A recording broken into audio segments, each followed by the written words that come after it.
Estamos começando o programa Momento Jurídico através desta live, hoje com duas convidadas.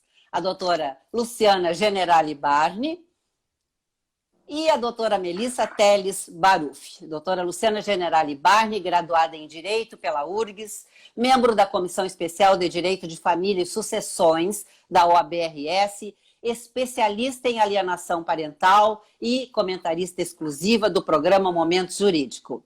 Doutora Melissa Teles Baruffi, especialista em Direito de Família e Sucessões, com foco nas questões parentais, conselheira da OAB-RS, presidente da Comissão Nacional da Infância e da Juventude, do IBDFAN-RS, e presidente do Instituto Proteger. Vamos abordar um tema pontual, polêmico e um tanto complexo, que é alienação parental. Iniciamos, doutora Melissa, falando sobre a Lei 12.318/10 da alienação parental. Quais os avanços apresentados até hoje, ela que foi lá desde 2010? Bom, uma boa noite a todos, sempre um prazer estar participando do programa Momento Jurídico e hoje ainda mais especial por estar ao lado aqui da nossa querida psicóloga, eu digo psicóloga, mas também é advogada, né? Psicóloga e advogada, a doutora Luciana, é um prazer, venho lhe acompanhando aí pelas redes, né?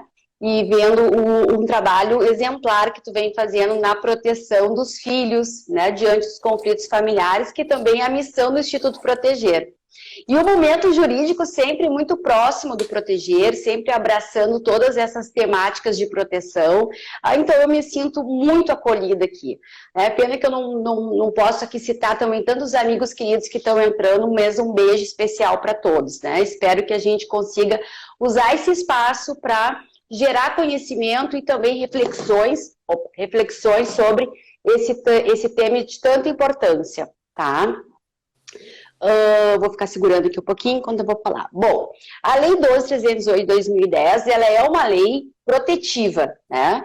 Então ela nasce lá em 2010, mas de uma demanda social, porque nós tivemos muitas pessoas que se reuniram e resolveram dizer assim, olha, nós precisamos reunir em um lugar só, em um dispositivo só, o que já está previsto na Constituição Federal, o que já está previsto no Estatuto da Criança e do Adolescente, o que vem ao encontro também de várias ordenações internacionais de proteção, dos quais o Brasil é signatário.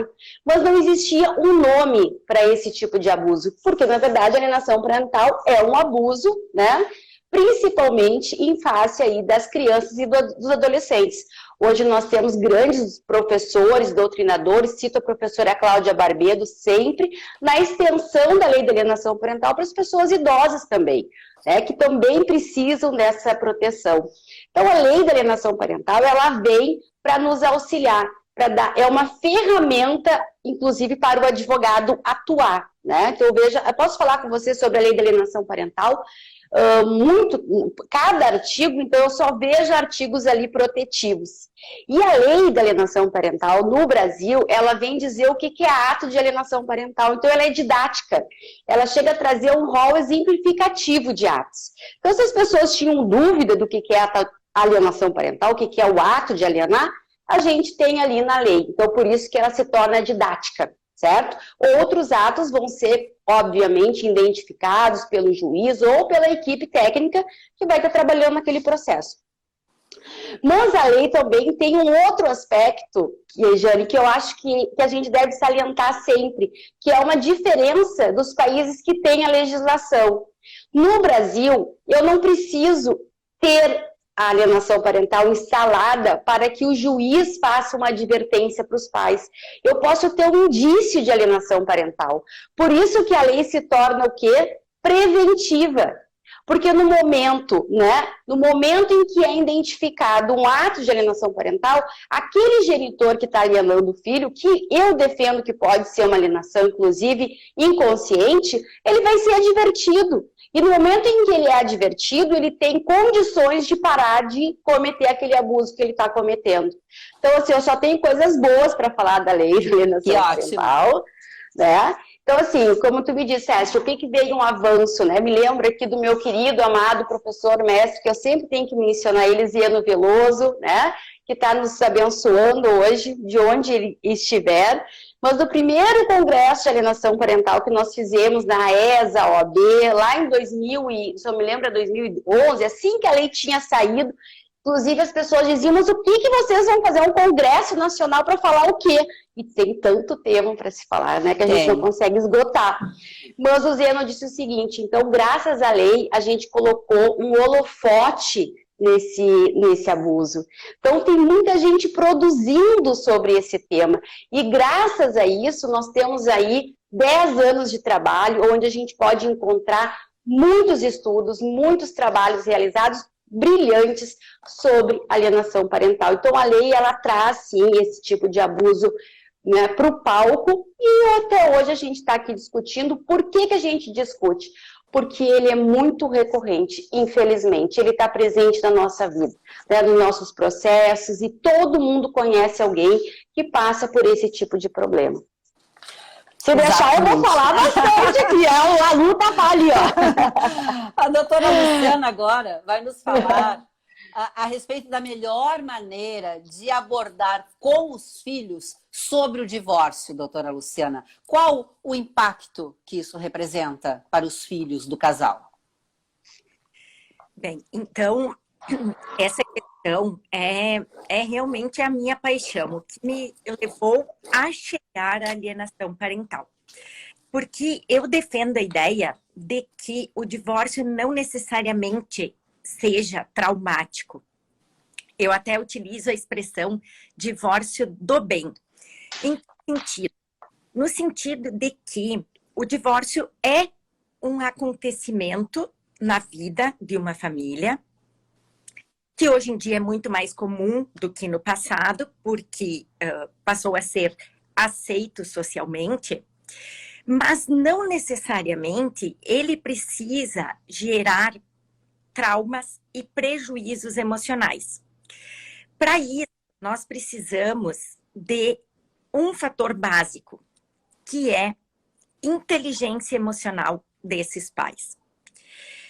Então, assim, o que se espera é que, apesar de todos os conflitos conjugais e da confusão de sentimentos pela qual eles estejam passando, que eles possam fazer com que prevaleça a função parental e, portanto, de cuidado aos filhos.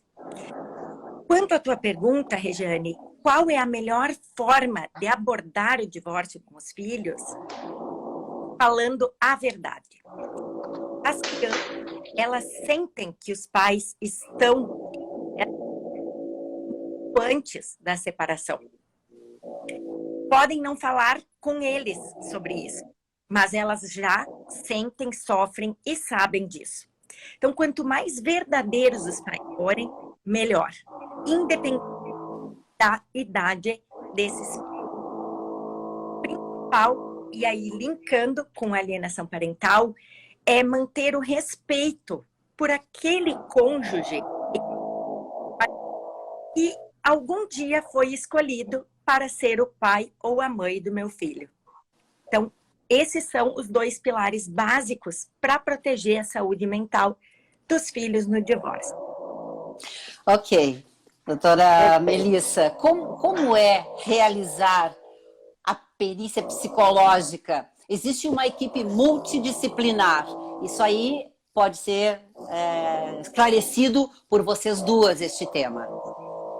Sobre essa equipe, sobre a equipe multidisciplinar que entra em ação neste caso. Sim, mas só complementando um pouquinho a fala da doutora Luciana em relação à separação, acho bem importante isso, e eu sempre falo para as pessoas que estão em processo de separação, que filho quer mãe e pai felizes e equilibrados, né? Então, sinônimo, não é sinônimo de felicidade e de equilíbrio emocional, pais na mesma casa, pelo contrário. A gente nunca pode esquecer que a violência intrafamiliar, ela está sempre em primeiro lugar quando a gente fala de violação de direitos, né? Então, eu digo, então, às vezes a gente precisa saber que se os pais, às vezes, estão separados, mas se respeitando, né? E conseguindo dar o mesmo comando para a criação daquela criança, daquele adolescente, com certeza o sucesso vai ser mais garantido.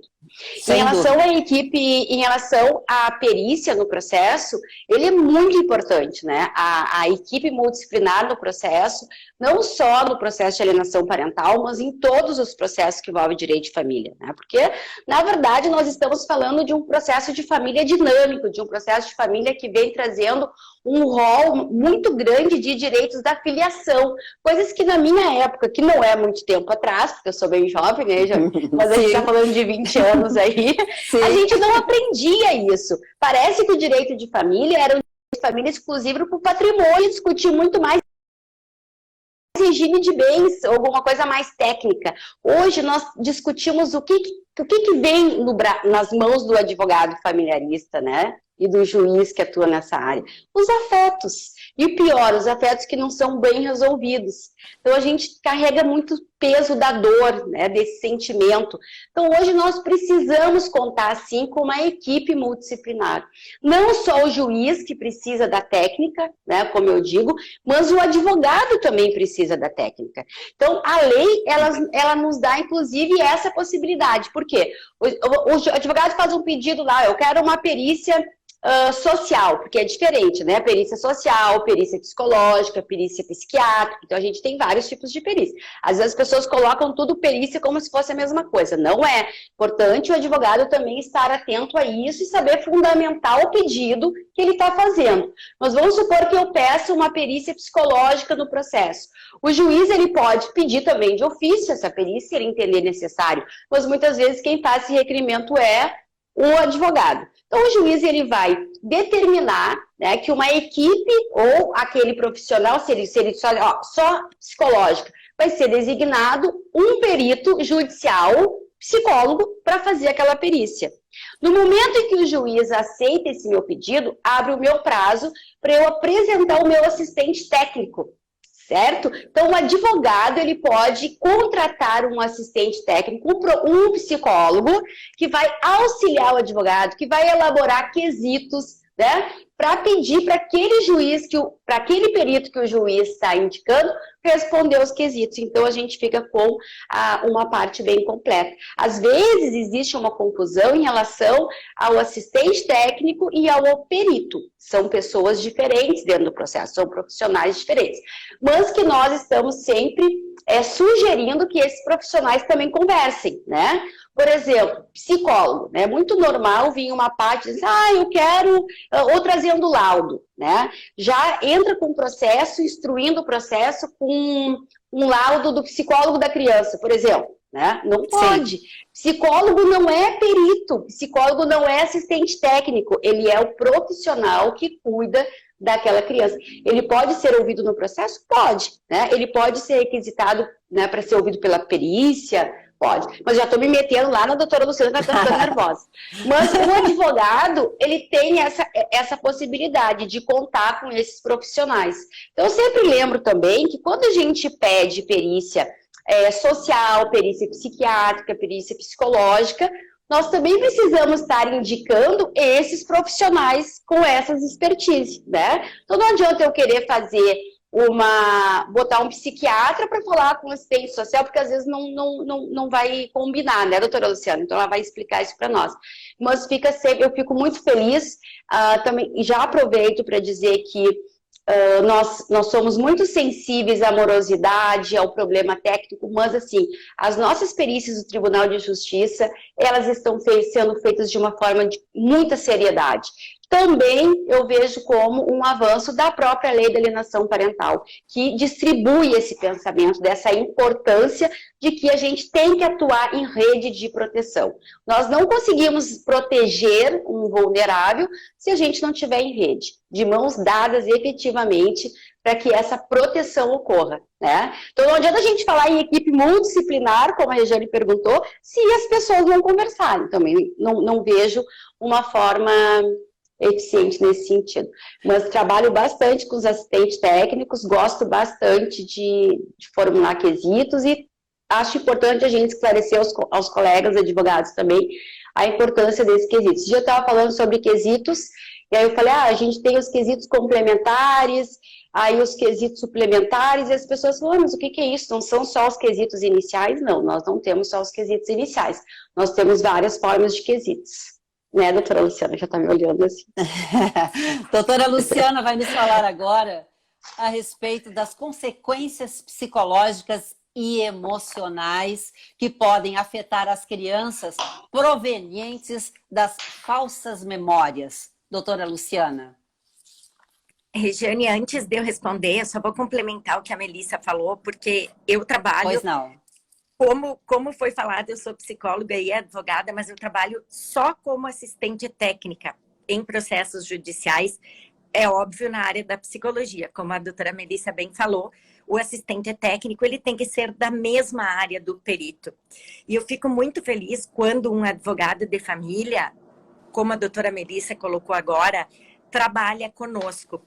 Porque a prova pericial nos processos de direito e família, ela é a que tem maior peso, é decisiva. Então, o assistente técnico, ele vai auxiliar a garantir a qualidade dessa perícia. Bom, e quanto à questão das falsas memórias, é uma questão bastante complexa, inclusive para os psicólogos peritos. Por quê? Uma criança, essa situação das falsas memórias, em geral, ela está associada a uma alienação parental que implanta na criança uma realidade que não existiu. Isso pode ser relacionado a uma agressão física, a uma agressão sexual, enfim, as mais diversas situações. Então, o genitor agregador conta para a criança uma história relacionada a ela, a esta criança ou adolescente, como se de fato tivesse acontecido.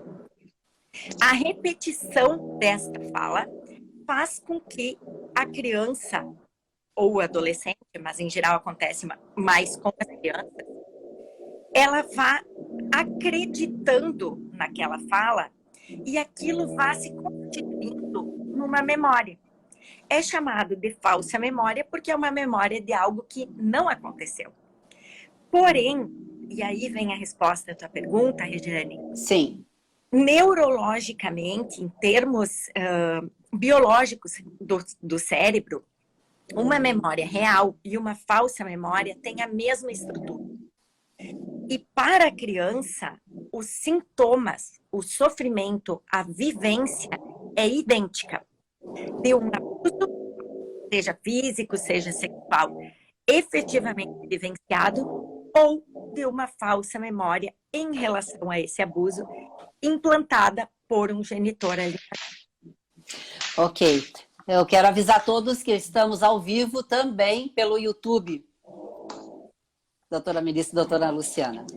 Mas ótimo. Como acontece ou como é desenvolvido, doutora Melissa, o regime da guarda compartilhada? Nos esclareça, por favor. O bom é que ela muda de assunto, né, com uma velocidade, a gente quer complementar, adoro falar sobre falsas memórias, eu queria falar só sobre falsas memórias agora. Nós teremos outra live. Vamos, a gente tem que fazer uma... Mas a doutora Luciana acaba fazendo uma série, né? Eu fico acompanhando, então, porque os sistemas, eles são realmente só para deixar...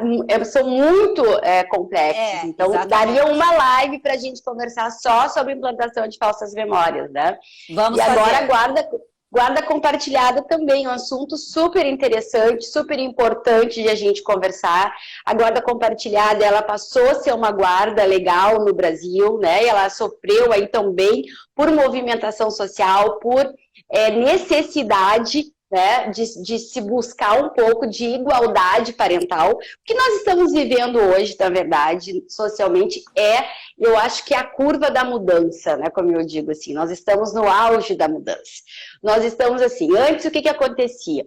Os pais, né, os homens, desculpa falar mal dos homens, mas os homens, eles acabavam indo embora e deixando os filhos com as mães, certo? E eles eram mero pagadores de pensão quando pagavam pensão, né? Porque a gente tem aí um problema gravíssimo de execução de alimentos, enfim.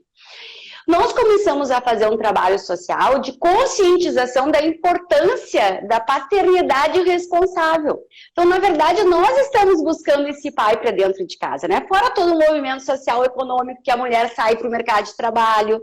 Né? Então, assim, o momento que a mulher ela sai de casa para o trabalho, ela não está deixando de ter o afeto, deixando de cuidar, deixando de, né, minar. Ela está querendo somar, ela está querendo agregar. E com o homem, que era aquele caçador que estava sempre na rua, ou aquele que tinha que fazer o provento, lutar pelo provento, ele também descobre que o afeto é significativo. Ele gostou desse chamado. Ele percebe que ele sabe dar mamadeira, que ele sabe trocar fralda, que ele também pode cuidar. Né, que ele vai preencher, como eu digo, o álbum de fotografia afetivo.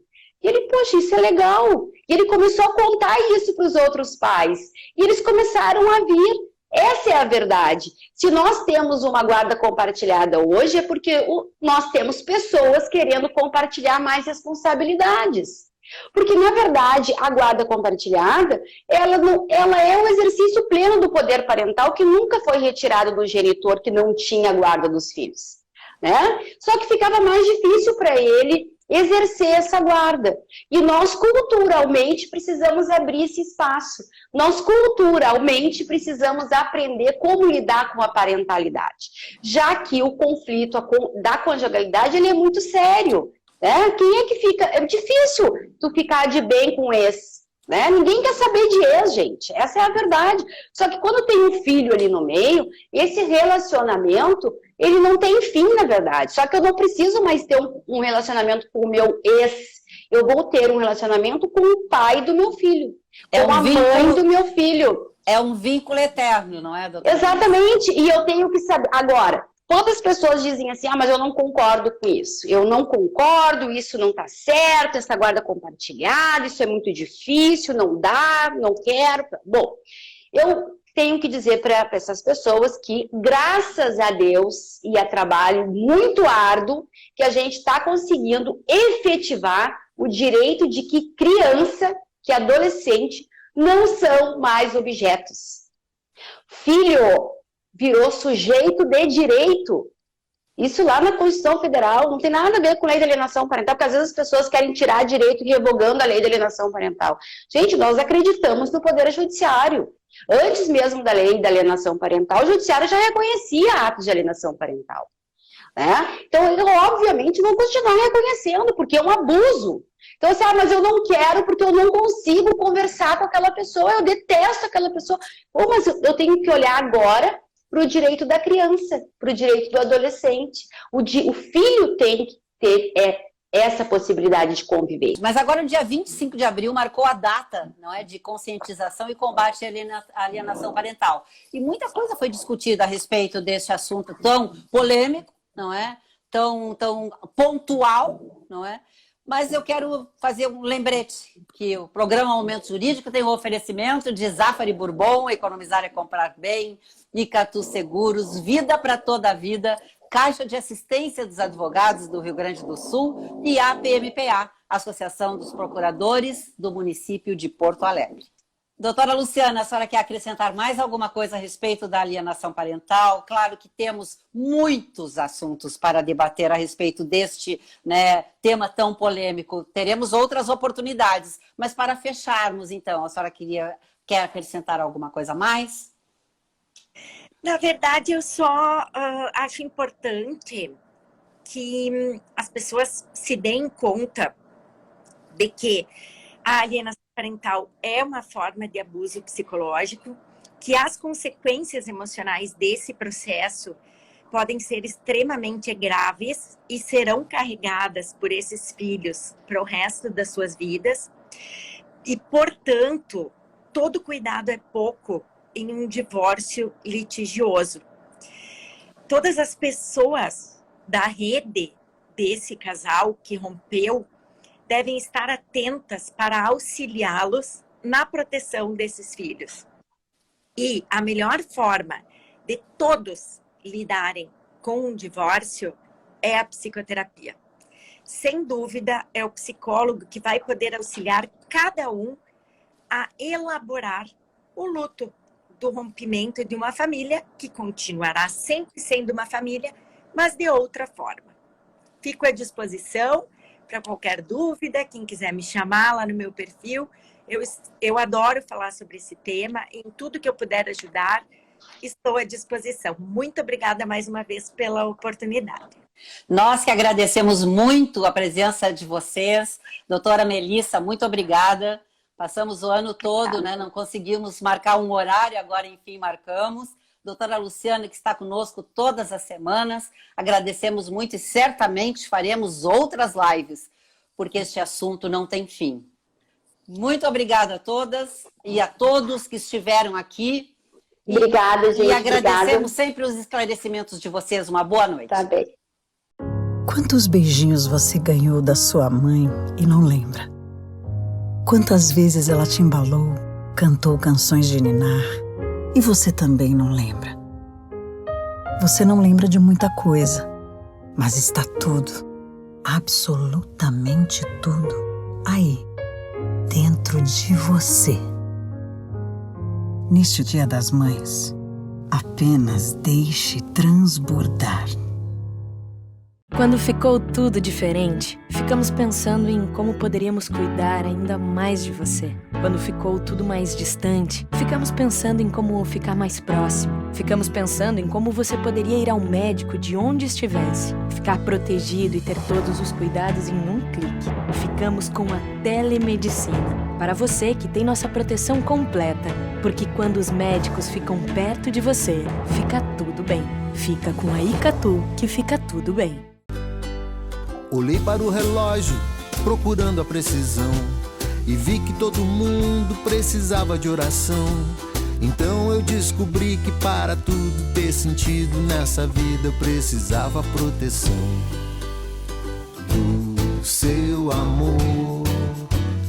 Vou lhe dizer, assim como a cigarra primavera, eu espero a nova era, eu preciso de você.